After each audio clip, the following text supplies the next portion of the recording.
No nos hagamos vanagloriosos, irritándonos unos a otros, envidiándonos unos a otros. Gálatas 5:26. Reciban un cordial saludo, hermanas de Iglesia Nazaret Misión Centroamericana y otras fieles hermanas que nos acompañan cada semana a este espacio conectadas reflexiones que transforman la vida de la mujer.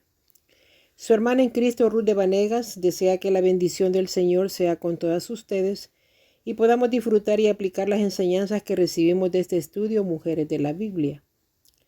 El estudio de este día lo hemos titulado María, la envidia produce juicio. ¿Qué cualidades cree usted que son características del liderazgo? ¿Puede una mujer cristiana ocupar una posición de liderazgo? Entre las respuestas a la pregunta de qué es lo que hace que un líder sea tal, podríamos decir, es una persona que se hace cargo durante una crisis, aquel que sabe motivar a los demás para que den lo mejor de sí mismos, tienen una mente ágil, que toma rápidas decisiones o alguien con visión. ¿Las mujeres pueden ser buenas líderes? En la Biblia Dios nos da varios ejemplos de mujeres que ocuparon posiciones de liderazgo y María fue una de ellas. María tenía un hermano mayor llamado Aarón y un hermano menor llamado Moisés. Moisés fue el hombre escogido por Dios para rescatar a la nación de Israel del cautiverio egipcio y guiarla a la tierra que Dios le había prometido. María era una líder dinámica y era una profetisa. Lamentablemente comenzó a envidiar a Moisés y terminó su vida demostrándole a la nación de Israel que la envidia trae como consecuencia pesar. La Biblia nos cuenta algo acerca de la niñez de María. Su madre la mandó a cuidar a su hermano Moisés. Él había sido colocado en un canastillo de juncos en el río para protegerlo del faraón, quien había ordenado que todos los bebés varones debían ser asesinados. María, siendo apenas una niña, demostró características de liderazgo en una situación tan difícil.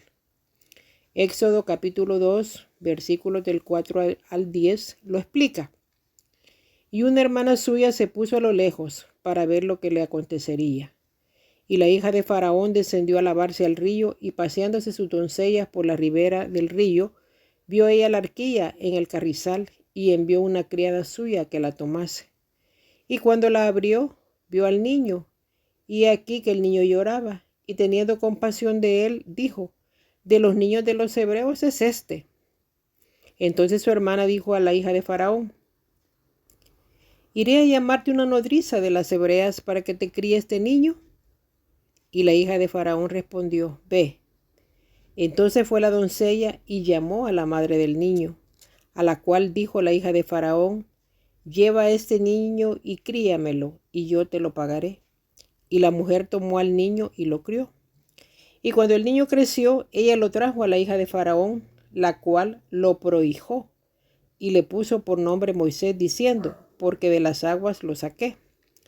María venía de un hogar de donde se respetaba a Dios. Imagínese cómo su madre le habrá explicado que Dios protegería a este bebé. Sin duda, María tuvo que asumir una gran responsabilidad a muy temprana edad. Sabía claramente que su familia corría gran peligro por haber escondido del faraón a su hermanito. Pero en esta situación difícil vemos que María actúa en el momento justo, con calma, pensando rápidamente, con gran sabiduría. Ni siquiera identificó a su madre. No se dice nada más acerca de María hasta muchos años después, cuando su hermano Moisés ya había liberado a los israelitas de los egipcios. Sabemos que María vivió en Egipto como esclava y que su vida debe haber sido muy dura, tal como la de los israelitas bajo el dominio de Faraón. Más adelante se menciona nuevamente a María en Éxodo 15:20. Se la identifica como hermana de Aarón y profetiza, una posición de gran responsabilidad dada por Dios. Después que Moisés había liberado a los israelitas de Egipto, su hermano Aarón fue designado como el sacerdote que representaba a la gente delante de Dios. También da la impresión de que María participaba en el liderazgo. Su responsabilidad era la música. Hoy se le hubiera llamado directora de alabanza. Después que los israelitas habían cruzado el Mar Rojo por tierra seca y los egipcios se habían ahogado, María condujo a las mujeres en una canción de adoración a Dios. Leamos estos acontecimientos en Éxodo capítulo 15, versículos 20 y 21. Y María, la profetisa hermana de Aarón, tomó un pandero en su mano, y todas las mujeres salieron en pos de ella con panderos y danzas. Y María les respondía: Cantad a Jehová, porque en extremo se ha engrandecido, ha echado en el mar al caballo y al jinete. El don que Dios le había dado a María era su voz, y ella lo puso en práctica. Quizás levantó los ánimos de los israelitas muchas veces mientras atravesaban el desierto, dirigiéndolos en cánticos de adoración. Es bueno adquirir el hábito de usar nuestros dones, recordándonos mutuamente acerca de la fidelidad de Dios. En Hebreos capítulo 10, versículos 24 y 25 leemos: Y considerémonos unos a otros para estimularnos al amor y a las buenas obras, no dejando de reunirnos como algunos tienen por costumbre, sino exhortándonos, y tanto más cuando veis que aquel día se acerca. Cuando Moisés vivió en tierra extranjera, se casó con una mujer nativa de esta tierra, y debido a que esta mujer no era una hija de Israel, sino una mujer cusita de la tierra de Cus, considerada una raza vil y despreciable. La razón de este ataque sedicioso de María y Aarón contra Moisés fue el gran cambio hecho en el gobierno por la adopción de los 70 ancianos que le ayudarían a Moisés a gobernar al pueblo de Israel. Consejo que recibió de su suegro Jetro cuando lo llegó a visitar y se dio cuenta del trabajo que Moisés hacía él solo durante todo el día, cuando los hijos de Israel llegaban a consultarle sus asuntos y él juzgaba dicha situación para darle solución a sus demandas. Y Moisés no les tomó en cuenta a ellos para ver si estaban de acuerdo con esa manera de gobernar, sino que inmediatamente hizo lo que su suegro le aconsejó. María y su hermano Aarón se rebelaron contra Moisés, considerando que si Moisés no se hubiera casado con esa mujer extranjera, no se hubiera tenido la intromisión de la familia de ella para opinar en los asuntos del pueblo de Dios. Desafiaron la posición de líder que Dios le había dado. En Números 12:2, los hermanos preguntan: ¿solamente por medio de Moisés ha hablado Jehová? ¿No ha hablado también por nosotros?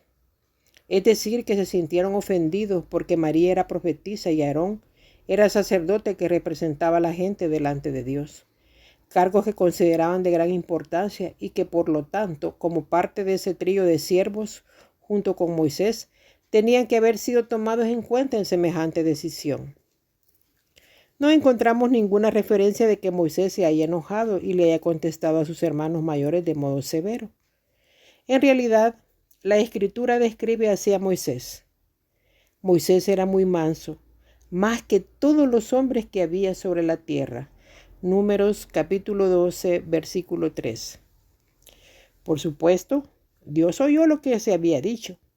En respuesta a este desafío a la autoridad de Moisés, el Señor llamó a Aarón, a María y a Moisés juntos. Él bajó en una nube para reunirse con ellos y les hizo ver la posición de Moisés y que era único para él en relación a ellos. Con Moisés hablaba cara a cara, lo había puesto sobre toda la casa de Dios y estaba investido de supremacía sobre Aarón y María y privilegiado más que todos los demás por las manifestaciones directas y claras de la presencia y voluntad de Dios en él. Debido a la envidia de María y a su desconfianza a seguir al dirigente que Dios había escogido, él hizo que la atacara la enfermedad más temida en aquel tiempo, la lepra. Moisés le rogó a Dios que sanara a su hermana, a pesar de que había estado contra él, y Dios le concedió su petición, pero no sin antes asegurarse que María se diera cuenta de lo mala que había sido su rebelión.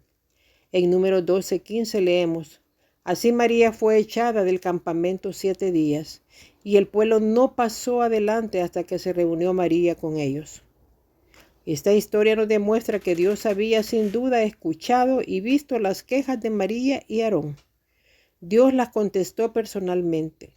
Les hizo entender muy claramente que ellos no solamente habían errado, sino que también pecado. Moisés era sin duda el líder elegido por Dios. Imagínese usted lo humillante que debe haber sido para María ser expulsada del campamento por 7 días. Como vemos, Dios le dio suficiente tiempo para examinar su corazón y envidioso y rebelde. Al final de estos 7 días y de ser curada de la lepra, las Escrituras no mencionan más a María ni el tipo de servicio que les habrá prestado a los israelitas. Se cree que María murió poco después de estos acontecimientos, antes de que los israelitas entraran a la tierra prometida. Estimadas hermanas, es importante que pensemos si no estamos siendo presas de este pecado de la envidia. La envidia hace que nos comparemos con otros y puede suceder 2 cosas. Sentirnos enojadas porque no tenemos lo que otros tienen o sentirnos superiores por tener más que los demás. La envidia se da entre los líderes o entre los hermanos en la fe o en personas que no son convertidas. Este pecado genera otros pecados como el odio, la ira, la murmuración, el descontento, la burla, el sarcasmo, los pleitos, las contiendas, disensiones, amargura, orgullo, divisiones, entre otros. Dios nos ha dado dones y ministerios diferentes y no para que nos estemos envidiando lo que otros tienen, creyendo que Dios es injusto porque nosotros consideramos a otros dones mejores que los nuestros y por eso nos esforzamos para hacer las cosas mejor que otros con la intención de ser vistos, admirados y reconocidos por los demás.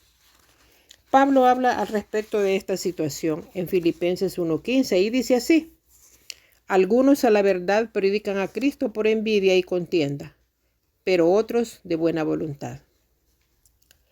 También consideramos importante mencionar otros tipos de envidias que se dan en el ser humano. Envidia a otras personas por su belleza física, por sus posesiones materiales, por las familias a las que pertenecen, por la posición social o económica que tienen. Y eso les da mucho sufrimiento porque creen que teniendo lo que otros tienen serán felices. Y eso no es lo que la Biblia nos enseña.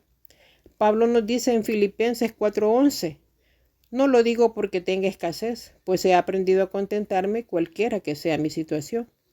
Y en 1 Timoteo capítulo 6, versículos 6 al 8 nos afirma que, pero gran ganancia es la piedad acompañada de contentamiento, porque nada hemos traído a este mundo y sin duda nada podremos sacar. Así que teniendo sustento y abrigo, estemos contentos con esto. Hebreos 13:5 dice, sean vuestras costumbres sin avaricia, contentos con lo que tenéis ahora, porque Él dijo, no te desampararé ni te dejaré.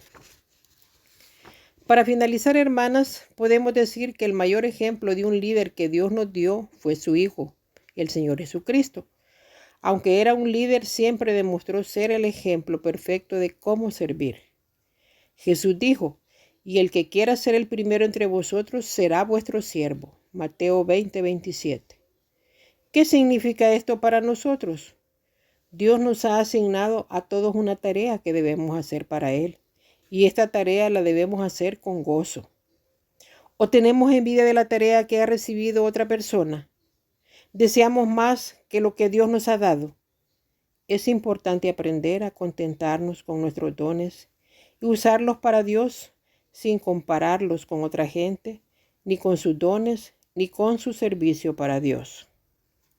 Las invito a orar, estimadas hermanas. Padre nuestro que estás en los cielos, te damos gracias por estas enseñanzas que nos permiten evaluar nuestras vidas y conocer si tenemos en nuestra vida el pecado de la envidia. Este pecado afecta a tu iglesia como una carcoma que va minando las vidas de aquellos que experimentan la envidia por no tener los dones de otros hermanos o bien porque se creen que los dones de ellos son mejores que los nuestros. Perdónanos por este pecado que muchas veces ha generado pleitos, murmuraciones, resentimientos, raíces de amargura entre nosotros que somos parte de tu familia santa. Ayúdanos a tener gozo con los dones que tú nos has dado y a tener diligencia para desarrollarlos para la honra y gloria de tu nombre, y no para que nos reconozcan a nosotros la labor que realizamos. Límpianos cada día de toda maldad y que podamos estar contentos con lo que nos has mandado hacer, sin estar viendo ni criticando el trabajo de otros líderes. Gracias te damos, Padre, por escuchar nuestra oración y la ponemos en el trono de tu gracia, en el nombre precioso de tu Hijo Jesucristo. Amén y amén.